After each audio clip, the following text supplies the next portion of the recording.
So,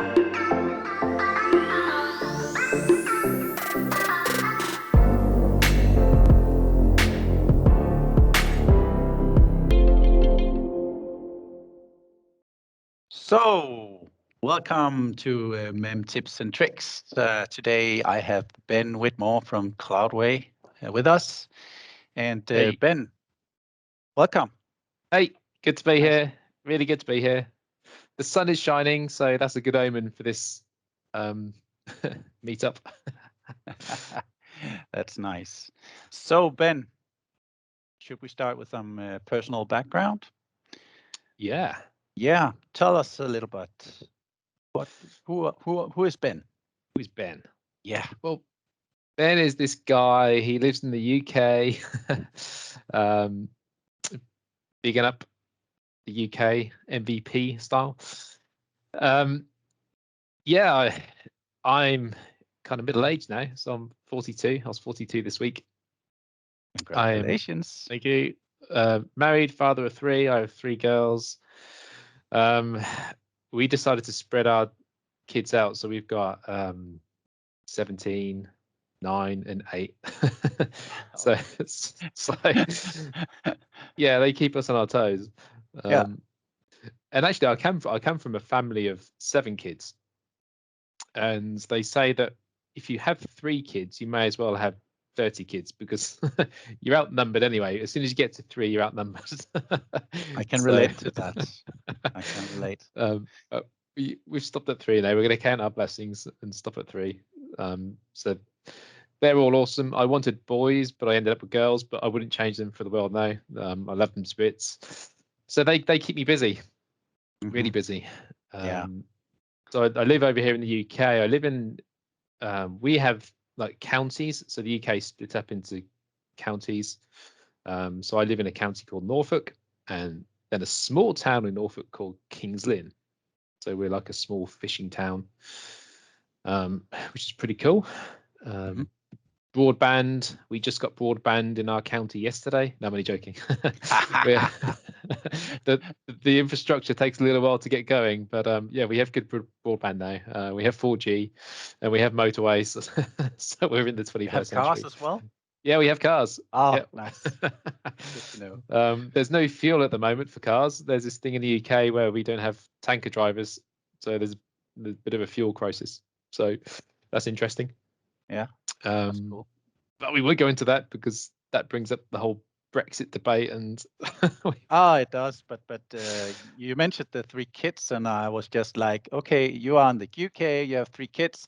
There's a family in UK who's very famous. What are they called? They have 22 kids. 22. Yeah, it's the Redford kids. So Wow. Yeah, something like that. It's a TV program I watch with my wife. That's a lot of kids. Yeah.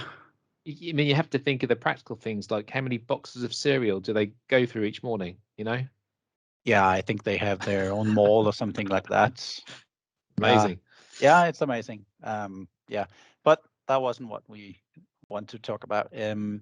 So you're working currently at? Yes. So for the last 6 months, I've been working for Cloudway over in Norway. So previously, I was in local government for 14 years, and I was working in all sorts of stuff. So I was looking after data centers, so data center design, you know, hot aisle, cold aisle, taking all the physical servers in a data center and doing a migration to virtualization, really cool technology, like bringing in SANs. And then I was looking after the Microsoft stack. So looking after Active Directory, file servers, you know, that kind of stuff. And then I started to look after cloud as well. And that's really where my interest started to, you know, happen with the Microsoft Cloud offering. So I first saw Intune in its infancy. I was like, what's going on here? What's this? Nobody's gonna want cloud. But then I just got really interested in it. And I started getting invited to some conferences, and I went to conferences and saw MVP speaking about Intune and stuff Microsoft was doing. I was like, whoa, this sounds really cool. I want to be on this train. So I really started to invest a lot of my time into kind of Intune, Azure AD, looking at hybrid, and I could see real value in doing this. And we started to make good progress in my previous employment. And then as we all know, COVID hit. Everybody had to go to work from home. So a lot of this stuff that we'd been planning suddenly got boom, let's push this out there. And that's where all the planning helped. But that cloud offering, we saw real value in that, just being able to do stuff from home, wherever you were, you could still access work and access all the stuff, and we could still keep your devices compliant. We could still update them. And it was so cool. In the old days, before that kind of cloud management piece, people would come in on a VPN maybe every couple of weeks, and while those devices were offline, we're like, well, what's going on? Are they installing updates? I don't know. And suddenly they'd come in, and they may be way out of date with antivirus definitions and updates, but they're VPN'd in anyway. And the technology at that time wasn't really good enough, to understand the compliant level of a device. So anyway, so I really got interested in cloud. Started to go to conferences. Then I had the opportunity to talk at a conference about co-management. And then, it's the rest is history. I've got a real love for it and a real passion for it. And Cloudways saw that, and they offered me a position in their team. I was like, whoa, you know what? All of you at Cloudway are just superstars. They're like all MVPs. And I was like, whoa, what's going on here? I seem to have fit in really well there. Great team, real focus. They've all got the same passion I have, working on the cloud stuff. And then, because I left local government, I was eligible for MVP, and that came about, and I've got a trophy now with a disc on it.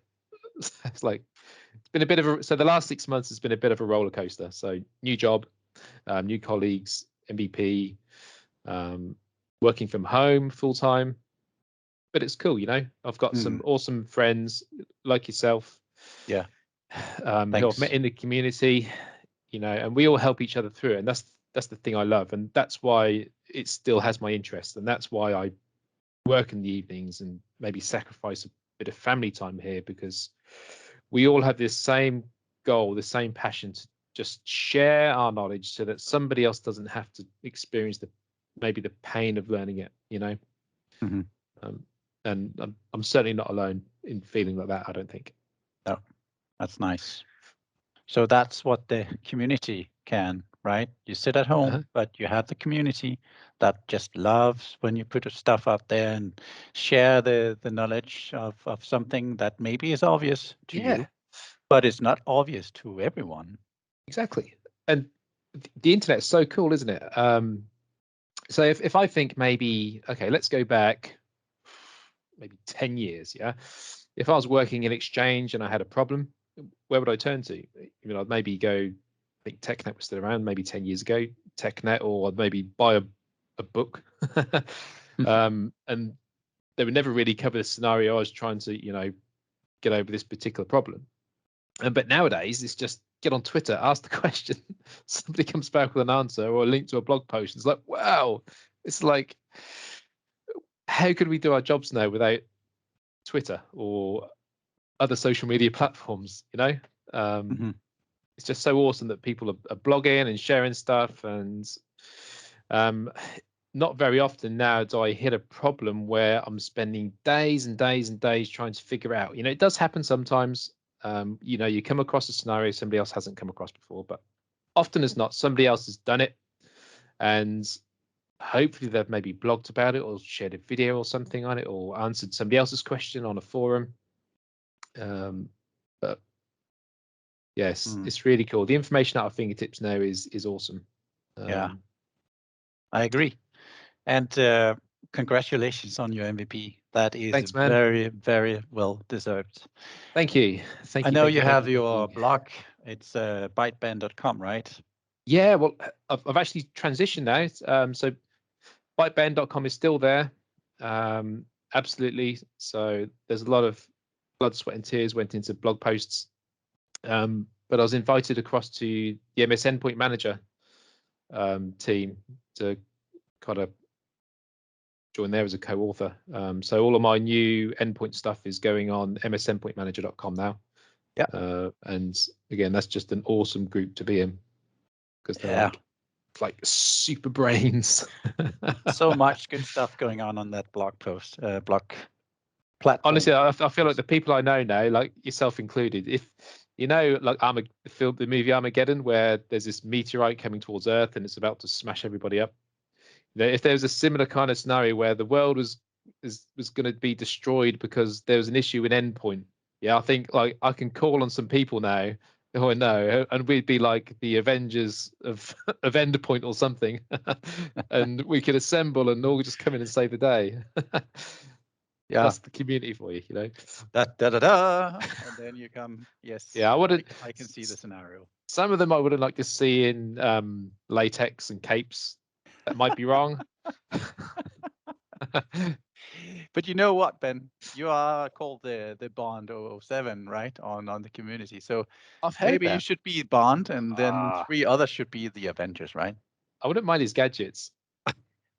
Yeah, like if I had a watch, I could take off and throw it and blow up somewhere. You know, If I you got a could. HoloLens, you could be a Spider-Man, because every time you do stuff, it's like your hand up and then you point at Uh, the finger. It's like when you, you shoot the spider or what. listen, I've never tried a Hololens. Never No. tried one. No, Mm. I'd love to. Mhm. So if any of the viewers of your channel have got any spare units, you know, I'd happily Yeah, the device is test. pretty expensive, so yeah, you might buy that yourself Maybe one day. Maybe we'll see what one day, mate. Christmas brings one day. Who knows? Yes, Who knows? yes. Sure, but Ben, we should also get the talk going Yes. on all this managing endpoints, and we like to be in the modern world, right? And the modern is implicit Windows 10, now soon Windows 11. It's Microsoft Intune, it's endpoint analytics, it's autopilot, all these kind of goodness in the cloud. Yep. So that's not where the customers are right now, right? Several of my customers, at least, have configuration manager, and for them to transition to cloud, there's I wouldn't say a blocker, but there's a long road from Yeah. something you've been working with in 25 years or so, right? Now you change and transition to something you don't know anything about. Exactly. So It. you can get scared about the cloud, right? Yeah. What is the cloud? Why should we go there, et cetera, et cetera. So what are some of the challenges when we look at some transition from the classic configuration manager and going to the cloud? What do you see on your road? Yeah. I think one of the areas that I've spent a lot of time is looking at applications. So that's one area. So there's two areas that maybe are tricky. So the first one is to how do I get my devices that I manage with the configuration manager? You know, how do I manage them with Intune? Because everybody's talking about Intune. So how do I do that?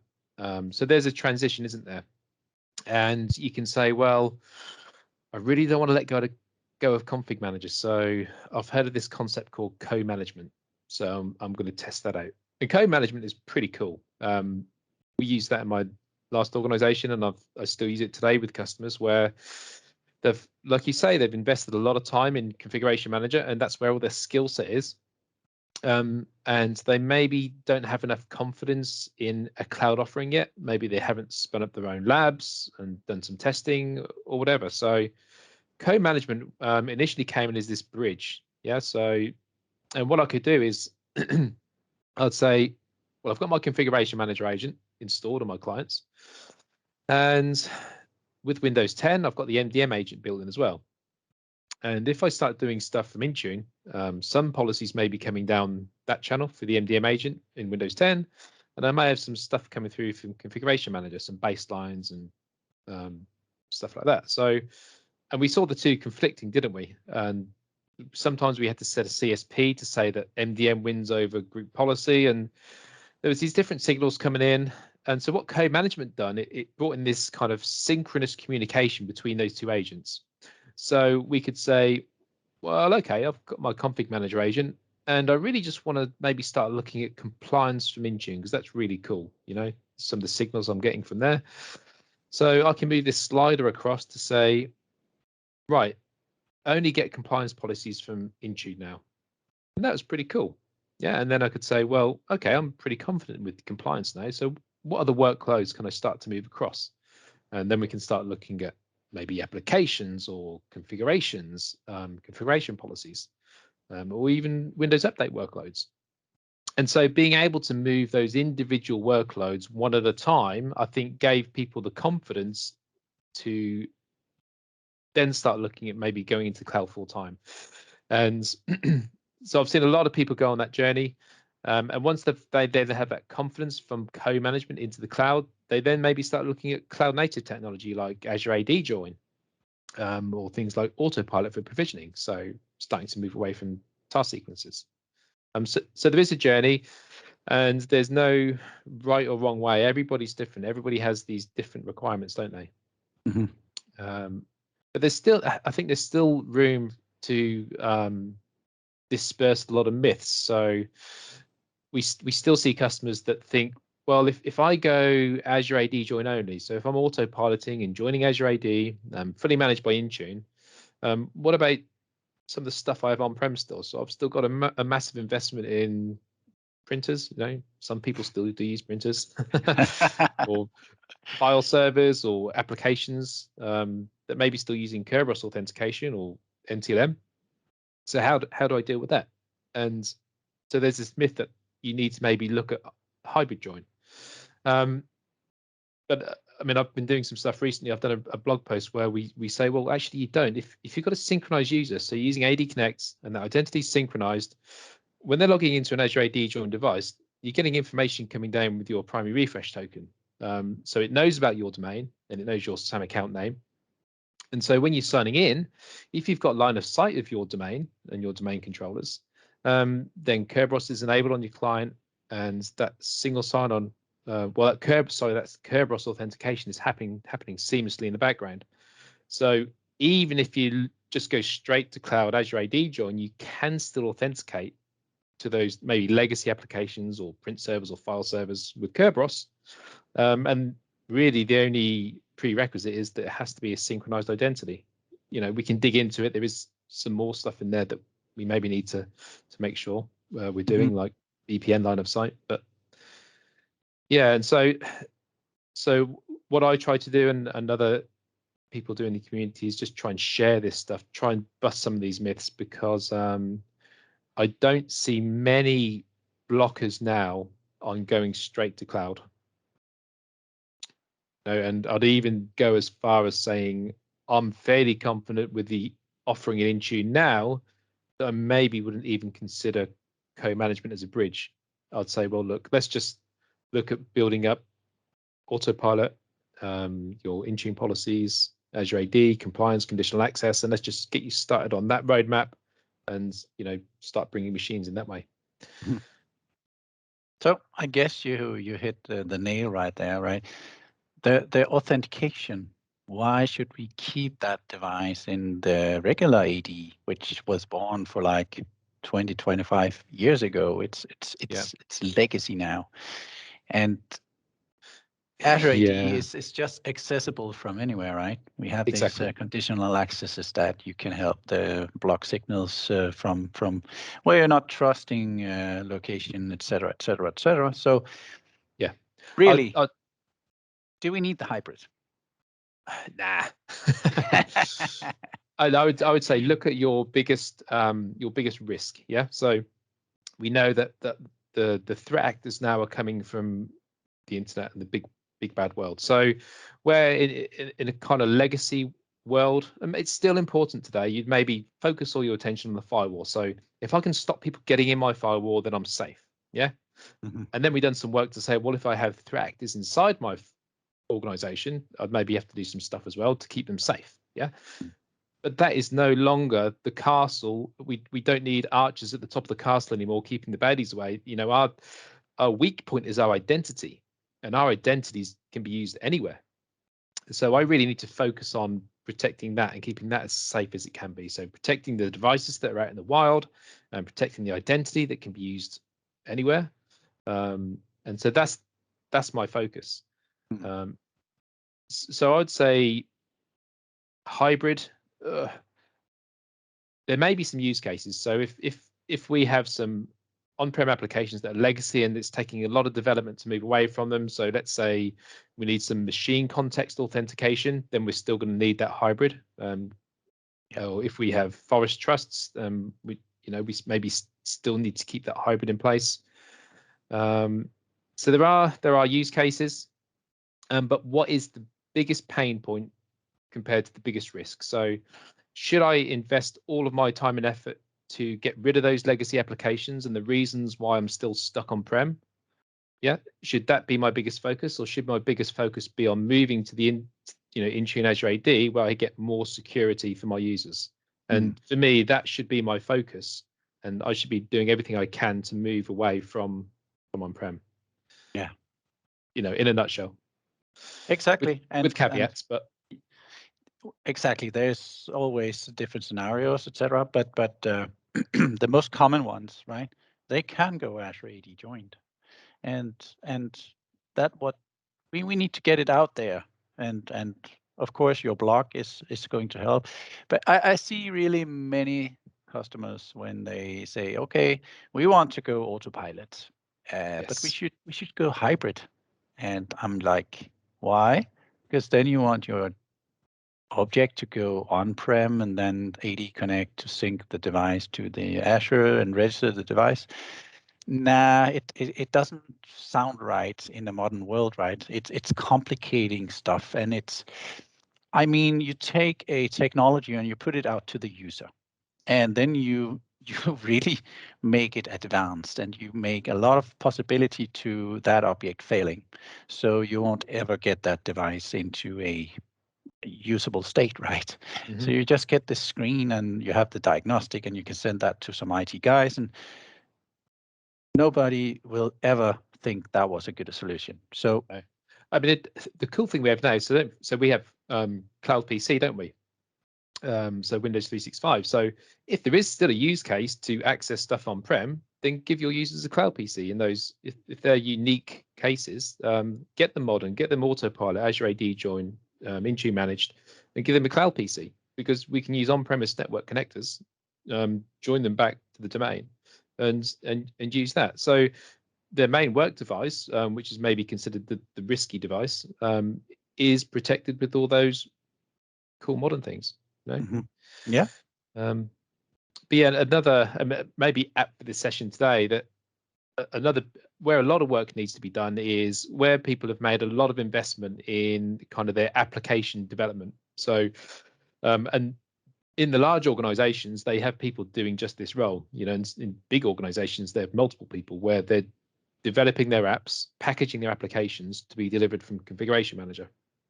And kind of takes us nicely into maybe why we're having this chat today. But there is at the moment a lot of work in getting those applications where you've spent a lot of time and effort maybe into Intune. There are companies who are doing it. So Patch My PC is an awesome piece of software. So with their publishing tool, you can actually create applications, some of the well-known third parties, directly into Intune, which is cool. But there's still this gap, where you have these custom applications, on-prem, that are kind of in-house designed, or maybe they're not yet in the Patch My PC catalog, and you want to get those to Intune. And so the admins are sitting there like, oh, where do I start? I've got hundreds of applications. So that's been a pain point. And and there's the question of, well, if I then move to Intune, how am I pushing applications out to users? I've got all these options. Yeah. So do I use Win32 apps? Do I deploy stuff from the store for business? Do I do line of business apps? And all these different options I have. So which one do I choose? Yeah. And then you get into the conversation with the customer. Well, I really wouldn't start mixing apps, because if you're doing autopilot, I wouldn't start looking to mix line of business apps and Win32 apps, because you can get issues. So can you kind of conform to one standard? Mm. And my kind of go-to application model for Intune, I would say if it's in the store for business, great, easy win, yeah, for a Windows device. If it's not in the store for business, then I'd maybe start looking at Win32 apps would be my first place to go. Mm.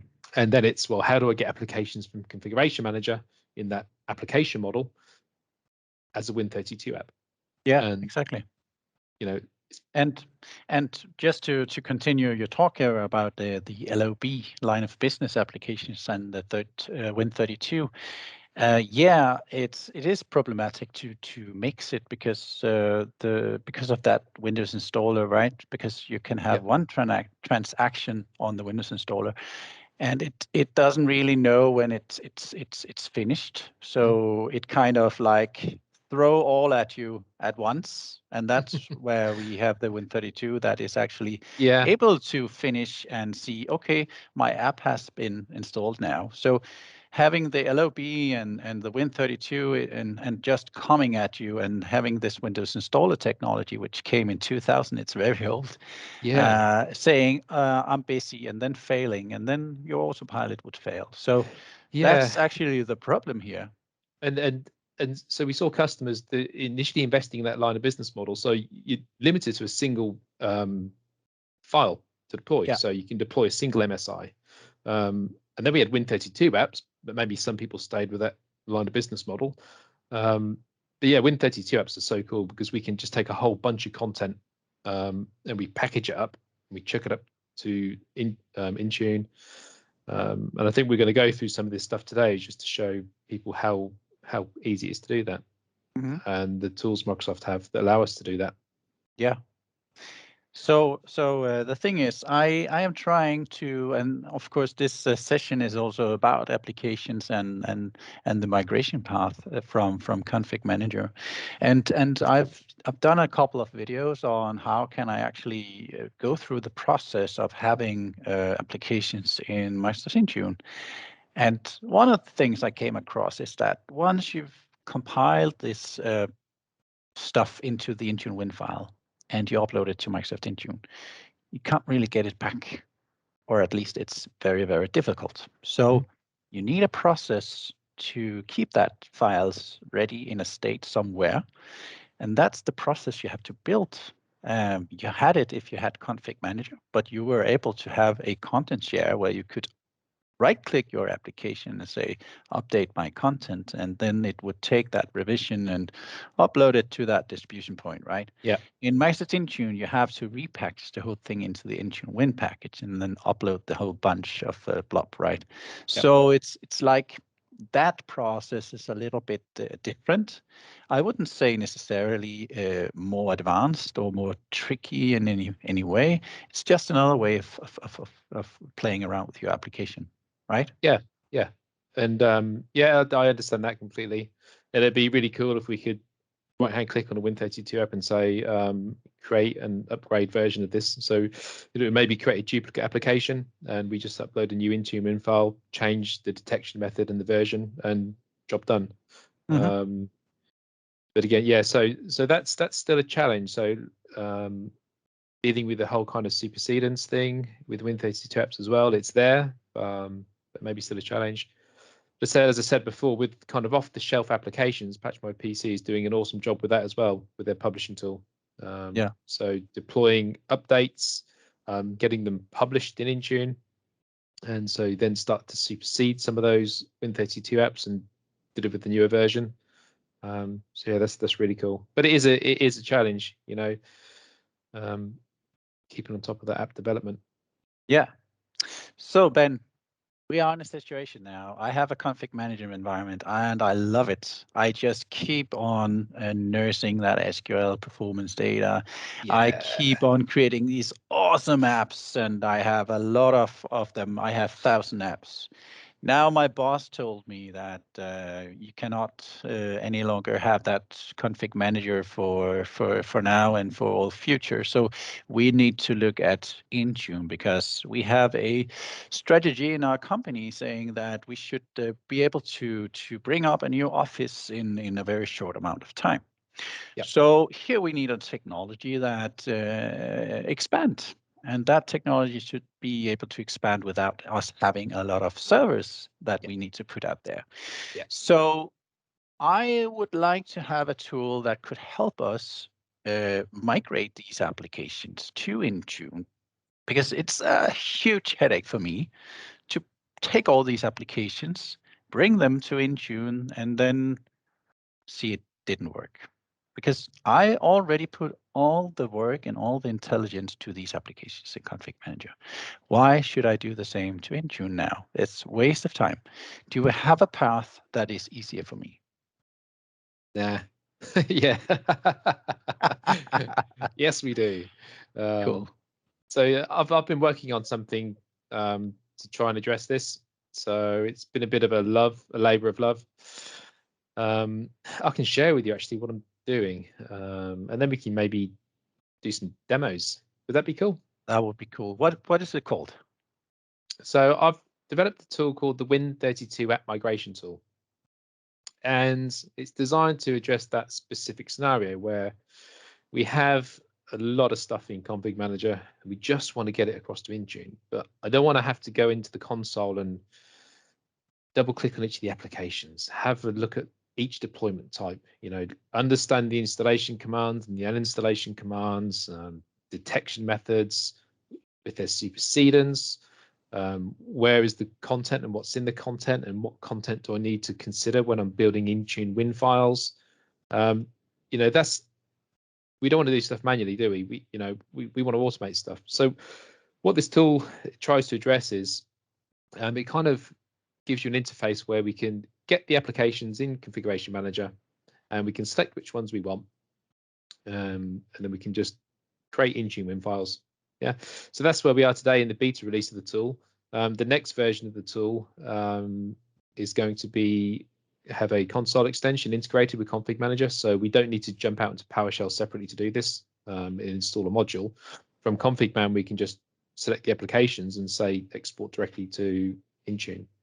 So today this tool is still in beta, so what we're able to do is grab the applications from Config Manager and build Intune Win files, put it all the information we need to be able to create those Intune Win files, like installation commands, so we can then go off and build it. So it takes away that pain of trying to get stuff out, and it gets logos as well. So you've probably spent more time getting the best logo you can for your application in Software Center than you have on building the application itself. So sometimes, You're right. So we also grab that logo from Config Man as well, and we export that, so you've got it there ready to bring back in. It might actually, if I show the GitHub page, it might actually make more sense in what the tool does. So I'm gonna. Is it okay to share my screen? Let's see it. Let's see it. So let me know if you can see. I can see. Desktop. Yes. It's a Windows 10 PC with a Windows 11 wallpaper. Mm-hmm. Okay, so I have a GitHub page, so just look for Pipe Ben, and you'll see the Win32 app migration tool in there as its own repository. So essentially, if I just do a very high level of what this tool does, it's a PowerShell module, so it's available in the PowerShell gallery, and I'll go through how to install it as we go through a demo. But essentially what it does, it makes a connection into your site server, and it lists all the applications.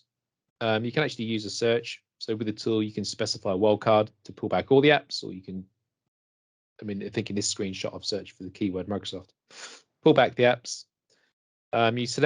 You multi-select those in the outgrid view in PowerShell, and then it goes through and starts to build those Intune Win files. So it's pretty cool. And this is the roadmap I was talking about. So we're still in beta. So it's just been a busy 6 months. So I haven't had a chance to kind of work on it as much as I'd like. So the next phase will be the release phase, where we start to gather some more information and create the Configuration Manager console extension.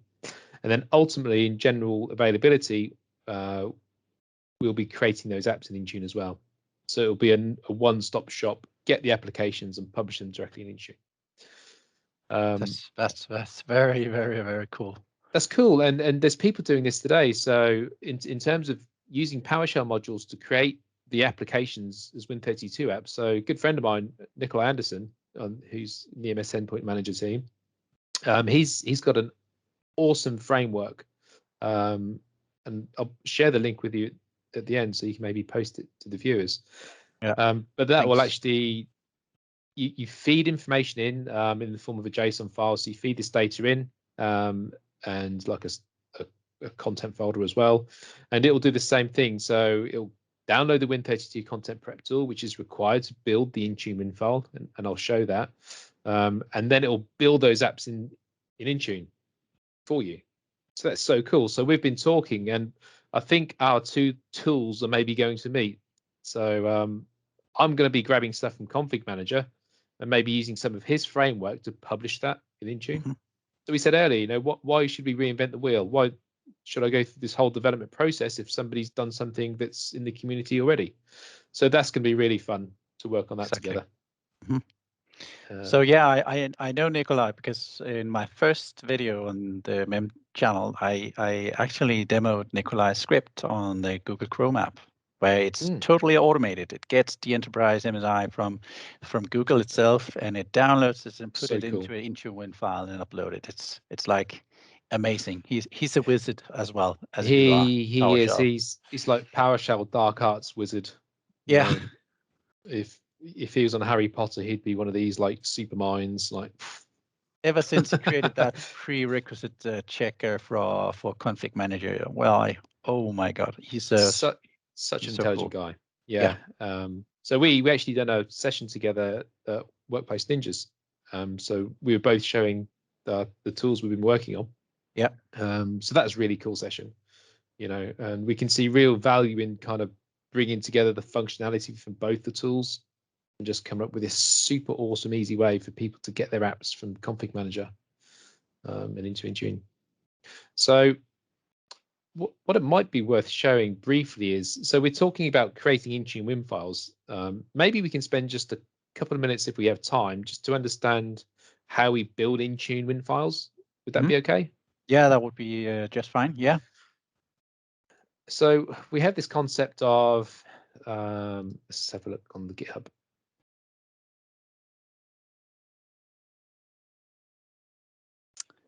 While that's loading, we have this. Something's happening, but you said you were just having broadband. Yeah, we've only just got 2G in the UK. What's going on here? GitHub is down. GitHub is down. What's going on here? That's not good. Okay. Everything is down. That's fine. I'll put in another browser. Yeah, that's a good idea. Let's see what's going on here. So the thing you want to get here is the prep tool, right, for creating that Intune win file, and to grab these files and put it into this kind of zip. Yep. Encrypted zip file, right? Yep. So exactly, that's what it is. The Win32 content prep tool. You point it to an area, it grabs the files from that area. You have to specify your installation file.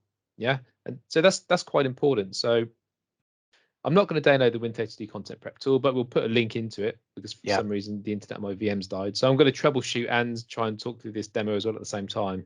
Yes. Because I can multitask. You can. No, but we'll try. So I have the Win32 content prep tool downloaded. So it's actually called the Intune winapp-util.exe is what it downloads as.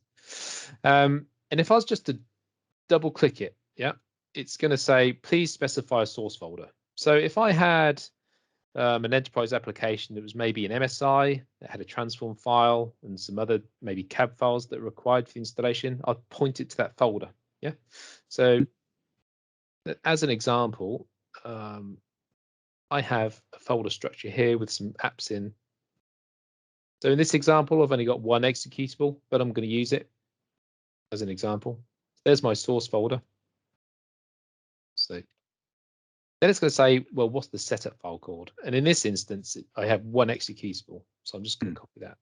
But I mentioned before that it's important when you're specifying this. So what can actually happen is when you import the Intune win file into Intune, it can actually pre-populate some of the commands for you. based on the information we're feeding into this content prep tool. So that's pretty cool. Yeah. So I'm going to specify, you have to specify something, you can't skip that stage. Yeah. And then I say, well, where do I want to spit this .intune win file out once it's created? And this is quite a good tip if you're doing this for the first time. Create a folder structure. So have an input folder where you've got your source content, and then have an output folder where you want to put those Intune win files. Otherwise, you're just going to be dumping binaries all over the place, and you're not going to be able to keep track of it. So this is how I'll do it. This is how I do it. It's a good tip. Do I want to specify a catalog? So we can use a catalog if we're using manifest. So if we're deploying Win32 apps to Windows 10s mode, in this case, for the majority of people, you don't need to do that. So I'm just going to say no here. Yeah. And what the tool done then very quickly is it took that source content and created an Intune win file. Yeah, that's nice. Awesome. Pretty easy. Pretty straightforward stuff.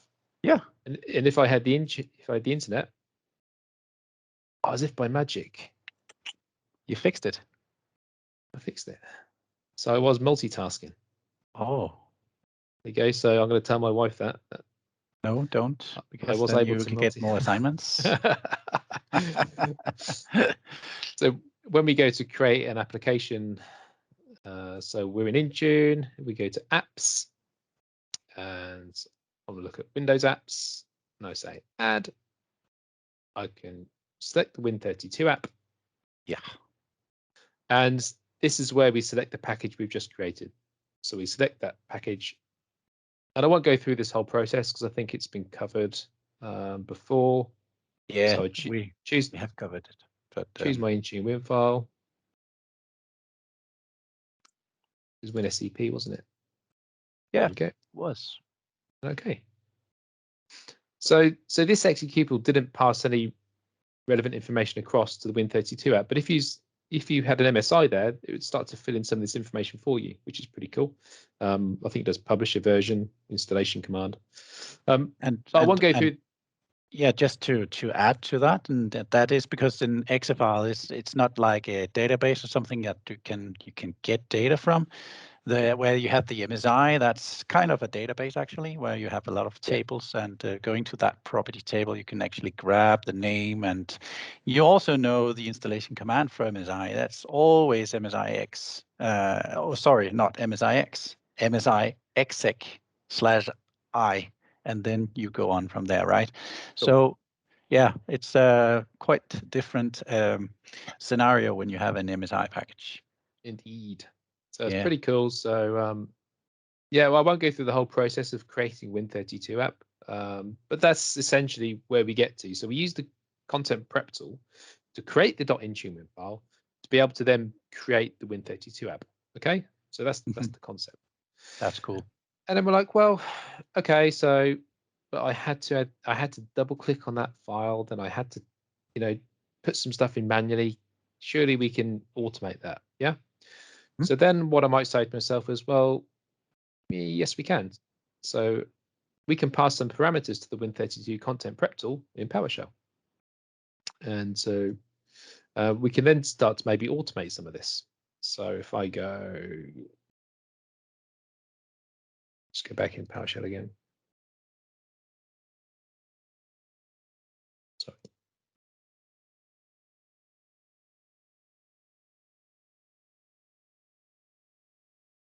Let's go back to my script folder.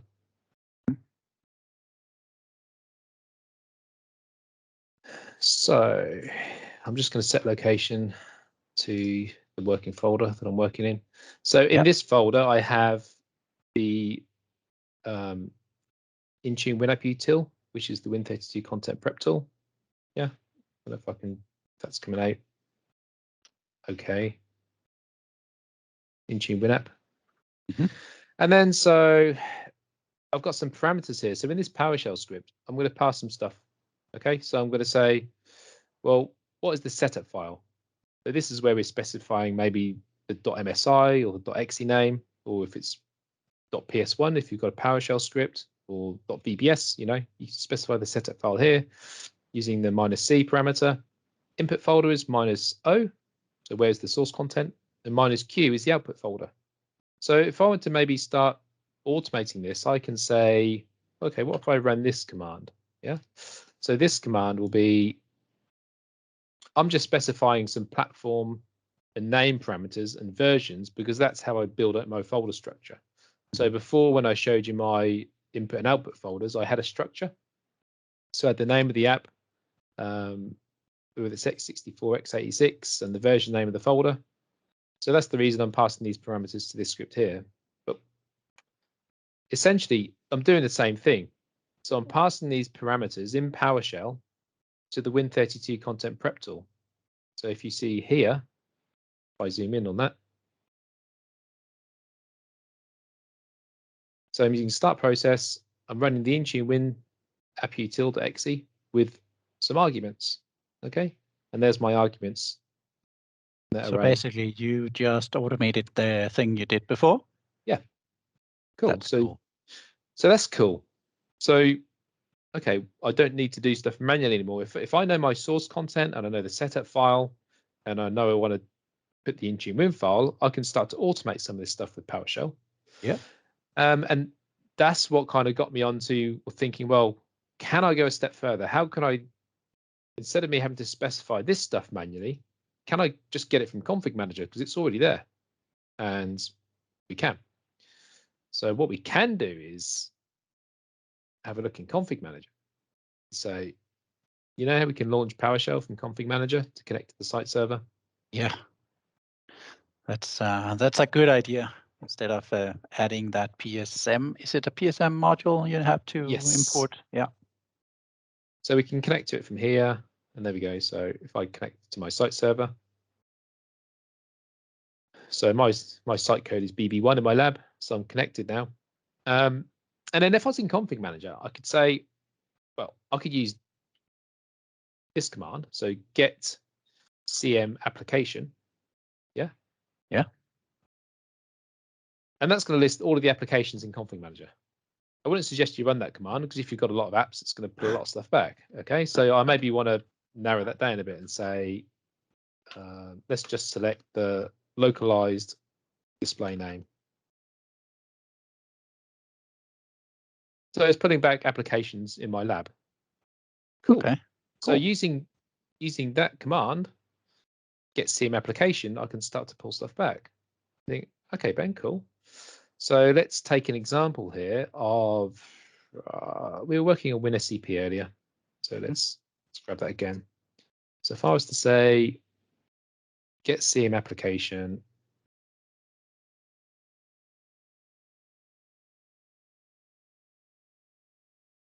that didn't work. PowerShell newbie. I don't normally work on ICE, I normally work in VS Code. It's just ICE is nice for demos. Yeah, it is. It's very clean. So you can see what happened there. I've got all this information come back. Look, get CM application, WinSCP, and it's putting back this massive manifest. I've got information about the application. It's relevant to Config Manager. And then I have this SMDM package XML file, which contains all of the information to do with my application. And this is how Config Manager stores it. So when you create an application or deployment type, it's stored as an XML. Yeah, and even the logo is stored in XML in base64 format. So if we look through here, we can maybe start to pick out, if I zoom in, we've got name of the application, the publisher, some other bits and pieces. And then if I scroll down, I can see this really big section here. And this is all base64. So this is the logo for the application. And can you see, I'm not highlighting it very well, but I've got icon highlighted. So that's the base64 format, the icon. Yeah. So I have all this information in PowerShell. So, okay, so what can I do with it? So if I say select object, expand property, SDM package, XML. Cool. Oh. So I'm now just getting the XML, which is cool. And okay, so what I'm going to do now is add that to an object. So that's my XML. And then what I want to do is maybe convert that into an XML object in PowerShell. So if I say XML content equals XML, and then use a previous object that I created.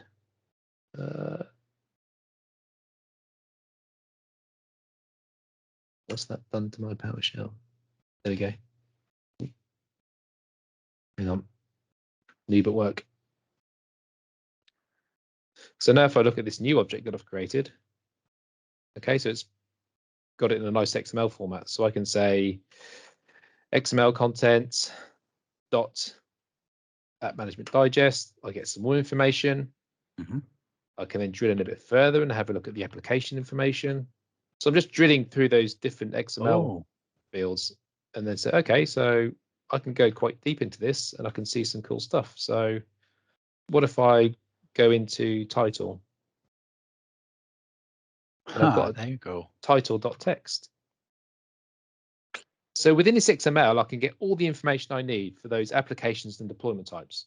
Yeah, and this is where the Win32 app migration tool is awesome, because all it's doing is it's connecting to the site server, getting the information we want from these XML files, grabbing the source content as well, creating Intune Win files, and then spitting all this stuff out.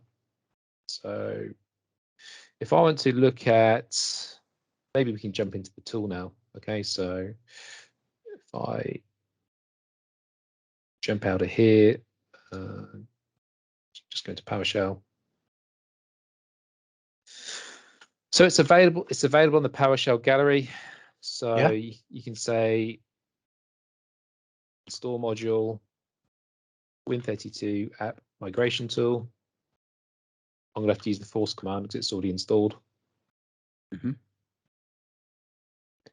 So now it goes and grabs it from the internet, right? The gallery. Goes to the internet, goes to the PowerShell gallery, pulls it down. So there's my module.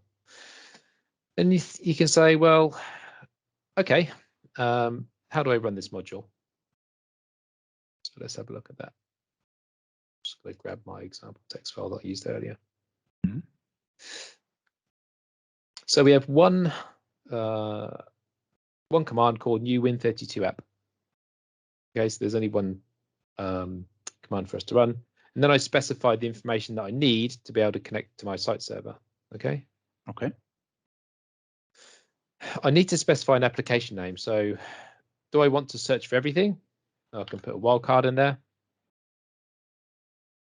And what the tool does, it goes away and creates a working directory. So there's some prerequisites to this tool. So we need to be local admin on the machine. And it creates this working folder called in the C drive. And we can specify a different location if we want, called the Win32 app migration tool. And it starts to build all the folders that the tool needs to work. See, there's a folder there for the content prep tool. I'll come back to that later. There's a content folder. So what we can choose to do if we want with the tool, we can choose to pull the source content down. So we can connect to the source, put it down to the local machine if you want to do that. Just be careful of hard disk space if you choose to do that. And we have a logs folder, which we'll open and have a look at as well. So this tells us everything that's going on with the tool. But if I just run that simple command and select star, it's showing me all the applications I have. Yeah. And then I can say, well, what happens if I select WinSCP and say OK? It's not going to do anything because I didn't pass any of the parameters to it. So all it's saying is that it found it. Cool. And it exported some information to do with the application and its deployment types into a CSV file in that folder. So cool. But if I pass some other parameters to the tool, I've got something called export logo. So if we run the same thing again,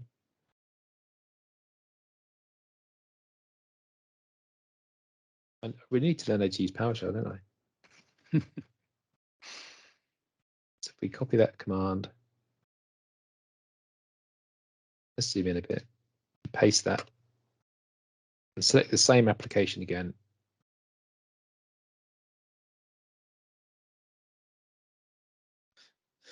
So it found the application, And because I passed the export logo parameter, it's telling me that it's exported the logo, and it's telling me the location it's exported it to. So that's cool. So I can go into the folder and have a look at logos. And there it is. Oh, so success. I'd be happy just to stop here because that is awesome to get the logos out. But That's good stuff, Ben. I want to do more than that. So if I just pass the package apps parameter, this is what's going to actually create those Intune win files for us. Okay. So I'm going to grab that. I'm going to reset the log as well, pass that parameter, and we're going to see some awesome things happen here.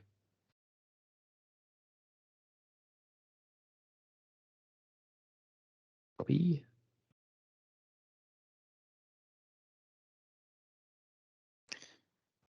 Yeah, it's a typical PowerShell problem, right? Yeah. It clears your. Just copy and paste, honestly. Yeah. So same again, we get the Same upgrade again. view where we can select the apps. Now we can suppress this if I can pass an application name. I could pass Microsoft star, and I can choose to suppress the upgrade view. And if you go to the GitHub page that I showed earlier, it shows all the different parameters you can pass, and it will just do it automatically without prompting you. So that's cool.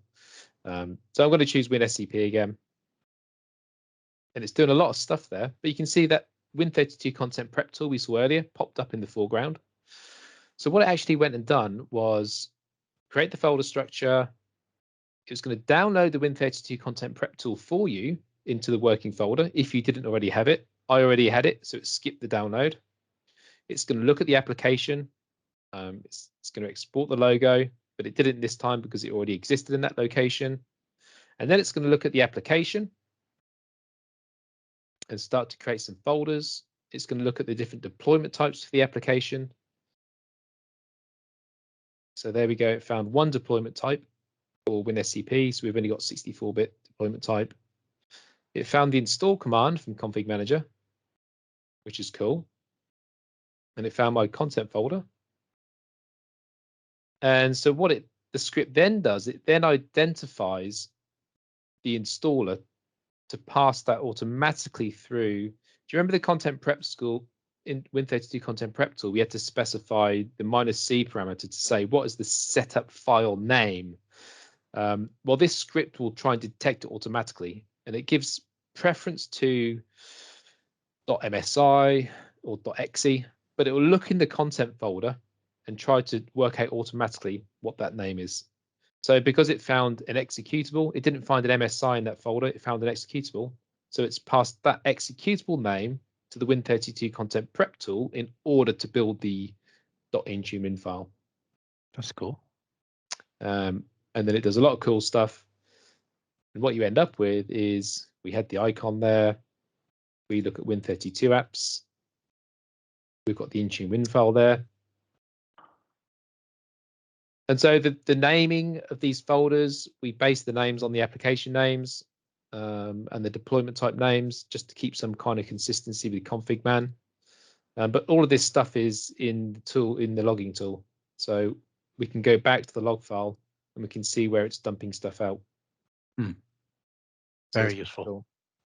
And like, well, cool. Okay, Ben, you've saved me 5 minutes because you've packaged an application for me. Wow. Well, don't forget this is beta, so we're going to be doing some more work on this. But I can come into my details folder, and I've got all the details for the content and deployment types and applications stuck in a CSV for now. So I can open up the CSV and start to see the information I need to start to create those Win32 apps in Intune. So I've got uninstall commands, install commands. So that's pretty cool. But the real value comes in being able to do this in bulk. So if I run the same tool again, I'm going to specify the app name is going to be star. So I'm going to look at all apps. And I'm going to pick more than one application. So I'm going to multi-select here. So I'm going to grab this one. I might grab Adobe Reader. I might grab Notepad++. And you do this by having control or? Just hold down control and select, or you can do shift and select. Actually, Okay. I won't do Notepad++. So I'm just going to grab 3 apps there and say, okay. You can see it's going to go and do exactly the same thing. It's going to go through each of those applications, get the details from config man, build the content, spit it out as an Intune win file. So now you have, you didn't Adobe's save taking a me bit for longer. so you didn't save me for 5 minutes now. You saved me for 5 minutes time, multiply with whatever apps you have, Yeah, right? times by 3 in this scenario. So they think, okay, that's cool. So then if I did this for all of my applications, I'm really starting to save some time here. So there's a lot of data in this particular application, so it's taken a while for that content prep tool to build that Intune win file. That's WinSCP. Cool. And so it's starting to build those out. So if I now have a look at my app migration tool folder, look at the Win32 apps, I've got 3 applications there now. So I've got Google Chrome. There's an Intune win file. So yeah, this is cool. So this is awesome. great for grabbing those applications from Config Manager. I'd encourage you that if the stuff's available in Store for Business, grab it from there. If you use Patch My PC and it's in their catalog, do it from there. But if you've got applications that you've spent a lot of time on and you still need them, you can't grab them from the internet, then this is really cool. And the development plans we have for it are awesome. Just automate the whole process. That sounds awesome. It's gonna save huge amounts of times out there. Yeah. So the last org I was in, we ran this, and it's just it's just awesome the amount of time it's saving, because not everywhere has application packagers to do this job. Often you'll have to wear many hats. You can be looking after like all the Microsoft stuff. So to take this burden away, I think is pretty cool. I like it. This is definitely a big help for those companies who sit in a position where they have config manager and they want to deliver more cloud, right? So absolutely, these applications have always been a huge headache when going to test it on the OS and do all the automation stuff. It really takes a lot of time, and we should do what we can to save time in order to do the transition at least. Absolutely. And so all I'd say is with this tool is watch this space. So we are still in beta. Kind of life got in the way in the last 6 months. So I'm hoping to allocate more time to spend on this development, just so we can see the whole process through. And then I might retire. I won't, but we'll be onto the next. You're probably the same. I've got so many cool ideas, but the time, I just don't have the time. Yeah. I know. And PowerShell, I'm not really that strong on PowerShell. So, I mean, I'm pretty proud of it.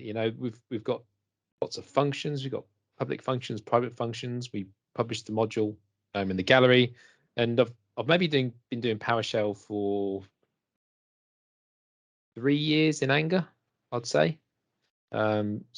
So I'd encourage anybody to start looking at PowerShell, because you're going to need it. You can do stuff via the GUI, but as you move to the cloud, maybe start looking at PowerShell. I mean, there's a great book I'd recommend by Jeff. I think it's Jeff Hicks, the PowerShell Cookbook. I think it is. Have a look at the PowerShell Cookbook. That's a really good place to start. Good tip. It's a good tip. And also there's a lot of good GitHub repositories out there, right? Nikolai is one. He has a lot of good stuff on Intune and config manager and MDT, etc. He also created several tools that does a lot of stuff. There's Damien, who's also a MVP from France, and he is just throwing tools out there. He also have this Intune win file to convert, right? I think he doesn't sleep, Damien. I'm sure he doesn't sleep. I'm sure he doesn't either. He must have like 10 assistants or something like that publishing to his blog. I'm sure. He's a legend. And Maurice, Dali, and so many good people out there creating so many awesome tools that it's a used tool. So yeah, Morris's driver management tool and BIOS management tool. The stuff they're doing is awesome, and the things that I know Sandy Morris and Jan in my team working on the kind of the reporting stuff in Intune using log analytics and workbooks to give you. So some of the reports that if people are still new to Intune, they may find maybe restrictive in what the reports are showing them today. I know the Intune team are working a lot on those reports, but if you can start to leverage log analytics, so maybe a little plug, I'd say. I mean, it's free. It's not really a plug. So for community stuff, have a look at MS Endpoint Manager. Have a look at log analytics and workbooks for Intune reporting, because there's so much information, and this just takes the info and presents it in really cool workbooks and graphs, and yeah, we need like 48 hours in a day to get through this stuff. There's so much cool stuff out there. That would be nice. But so Ben, this has been very informal, and I really like your tool. Congratulations on your. I would be proud if I was you. Also, creating such tool and getting it to the gallery. That's a huge win. Yeah, definitely. Yeah. So, any final comments you want to put in here before we make the outro? I'd say like and subscribe to Matthias's channel, because he's a rock star, and these videos are awesome. I love the format you're doing these in. You must have your own film studio at home, because it. And actually, I don't believe you have children, because it sounds so peaceful and tranquil in the background. I don't know how you get. I have to like close 3 doors and lock the front door and say, right, kids, run down the street for an hour to get any kind of peace and quiet. Yeah. But yeah. Luckily they go to school, and they sleep sometimes. So yeah, Awesome. Yeah. I mean, maybe a leading thought for me would be, for anybody who's struggling in this space, certainly for kind of endpoint stuff and cloud and Azure AD, you must get on Twitter. Start following hashtags like mem-powered, memcm, even config manager. So and you'll see people talking about that kind of transition from kind of on-prem to cloud, and some of the roadblocks people have maybe encountered. So for sure, get on Twitter. There's some cool groups on LinkedIn as well, that people are just sharing information, and there's even some stuff going on Facebook as well. So there's plenty of information out there, and you'll always find people in the community, and especially MVPs, are normally always happy for you to reach out to, just for advice and tips and things. So don't be alone in your struggle is what I'd suggest. Good tip. Ben, it has been a absolutely pleasure to have you, and congratulations on your tool. I really hope that you get more time to go into the release of this tool, because it's very interesting. I think a lot of people out there are cheering on you, and the community embrace you, and we all say congratulations, Ben, on your MVP. You really deserved it. So thanks, man. Again, very, very many congratulations from Denmark here. Thank you, and thanks for having me on. It's a privilege, because this show is going to take off, and so remember me when you're on your like 1 millionth subscriber, and you're on your yacht somewhere reaping in the benefits, and say it's all because of Ben and his tool. He made me what I am today. Oh yeah, let's see. I hope at least this has been a good help for many people out there, and your tool, Ben, is absolutely amazing. So thanks for sharing that, and thank you, Ben. No, well, it's been a pleasure, mate. I'll see you again soon. I've just come back from Norway, so we're flying again now. So who knows? Next stop, Denmark. It'd be so cool to meet up and have a beer. You're buying. No, I'll buy. I am buying. Thank you. Take care, man. Take care. See ya. Bye.